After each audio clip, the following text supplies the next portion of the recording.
Hi dear students, good to meet you again. Today's question bank discussion from microbiology is on how to approach a question on infective diarrhea. Whenever you take a question paper, there's always a question on infective diarrhea from microbiology. Let us see some concepts which we can remember when we answer these questions before we go on to the question as such. When you approach a case of infective diarrhea to answer it, remember, diarrhea is caused by three major ways. One is diarrhea due to intoxication, where the toxin is already present in the food you ingest. It's a preformed toxin in the food, or diarrhea due to non-inflammatory or non-invasive cause like enterotoxin production or mere adherence of the bacteria onto the epithelium. The pathogen will not invade the intestinal epithelium. And the third entity is inflammatory diarrhea or invasive diarrhea, where the pathogen is going to invade the intestinal epithelium and cause diarrhea or dysentery. So you have three types: diarrhea due to intoxication, non-inflammatory diarrhea, and inflammatory diarrhea. Coming to diarrhea due to intoxication, the key clues in the question usually will be the incubation period will be short, 1 to 6 hours of incubation period, usually not associated with any fever. And the two bacterial agents causing them are Staphylococcus aureus and the Bacillus cereus emetic type. So, diarrhea due to preformed toxin production, diarrhea due to intoxication, diarrhea of short incubation period, all have the same answer: Staphylococcus aureus or Bacillus cereus, the emetic type. Coming to the next type of diarrhea, which is non-inflammatory diarrhea, you have different pathogens causing this particular type of diarrhea. It can be of a bacterial etiology, a viral etiology, or a protozoal etiology. Now, the key clue in the question for this will be there will be no fecal leukocytes, or stool examination will not show any pus cells or WBCs. Fever may or may not be present. Blood may or may not be present on stool examination. Now, when you come to the bacterial etiology, the diarrhea can be either due to toxin production or due to adherence. Now, to remember the bacteria causing diarrhea due to toxin production, remember the mnemonic VBAC. We all know VBAC is vaginal birth after cesarean, but this is quite different. Remember the term EVBAC, where E stands for E. coli. You have enterotoxigenic E. coli and enterohemorrhagic E. coli. The V stands for Vibrio cholera. The BA stands for Bacillus cereus diarrhea form, and the C in VBAC stands for Clostridium difficile and Clostridium perfringens type A. So remember EVBAC, E is for enterotoxigenic E. coli and enterohemorrhagic E. coli. V is for Vibrio cholera.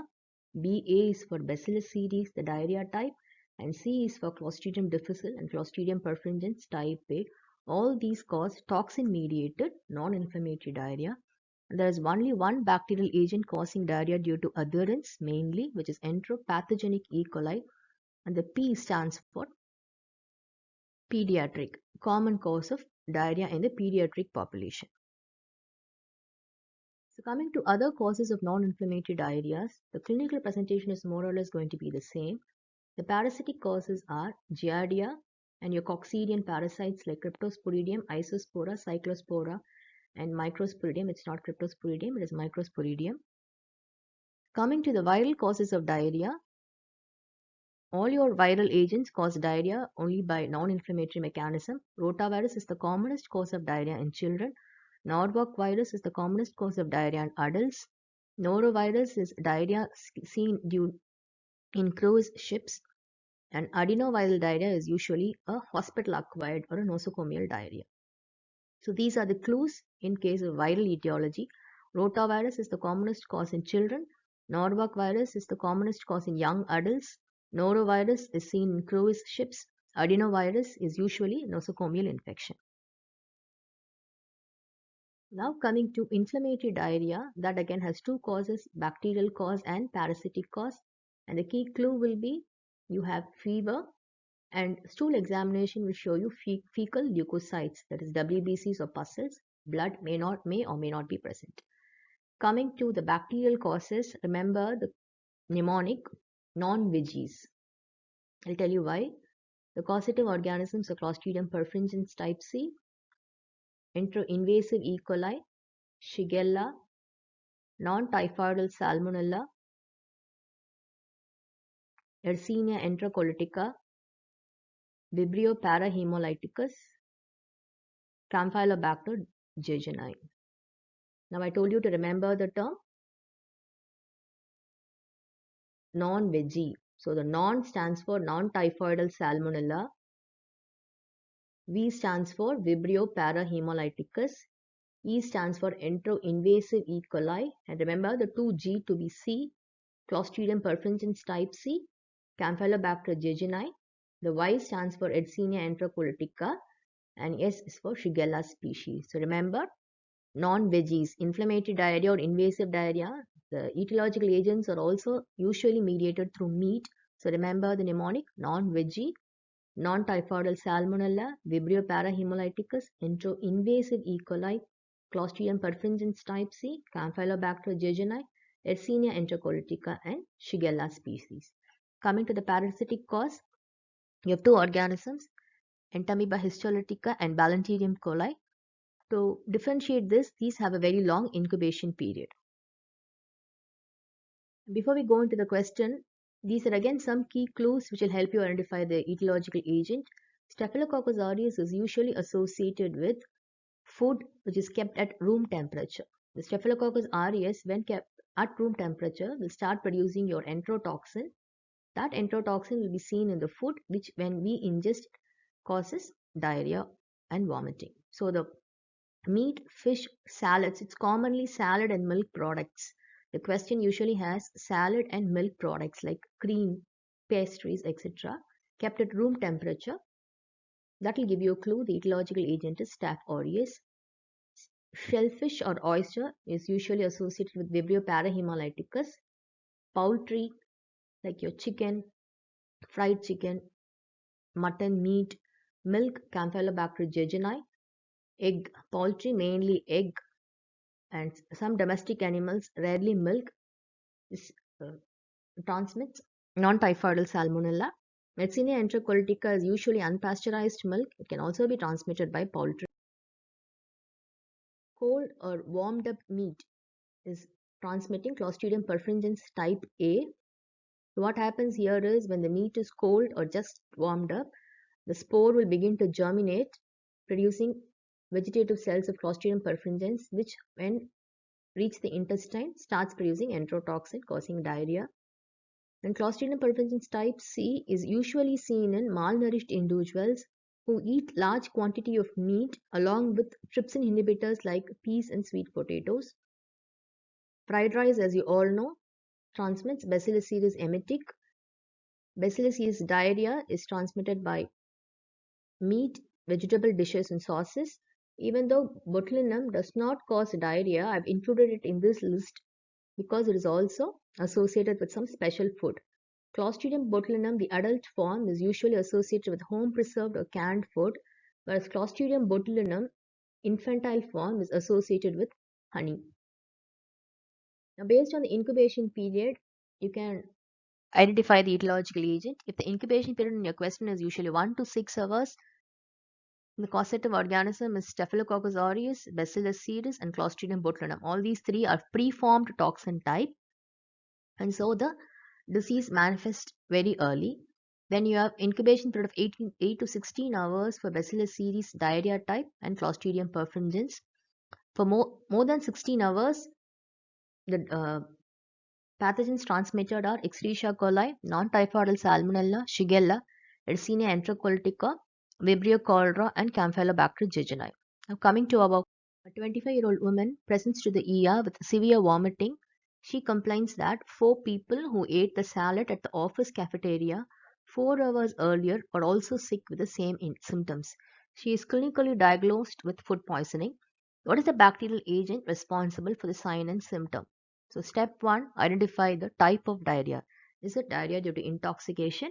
or a non-inflammatory diarrhea, or an inflammatory diarrhea. Now, the key clues here are salad, 4 hours. 4 hours is usually a short incubation period, so it is diarrhea by intoxication. And salad, told you, salad which is prepared at room temperature, the etiological agent is usually Staphylococcus aureus. There was a cluster of acute diarrheal cases in children attending preschool in a town. The children presented with fever, acute episode of bloody diarrhea, and had petechial rashes. 3 of the children have scanty urine output and are showing signs of renal failure. Fecal leukocyte and parasites are absent in microscopic smear. What is the most common infectious agent? Now, step 1, identify the type of diarrhea.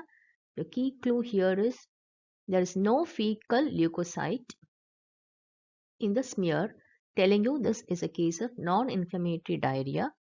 Now, among the options given, Bacillus cereus causes diarrhea due to non-inflammatory cause.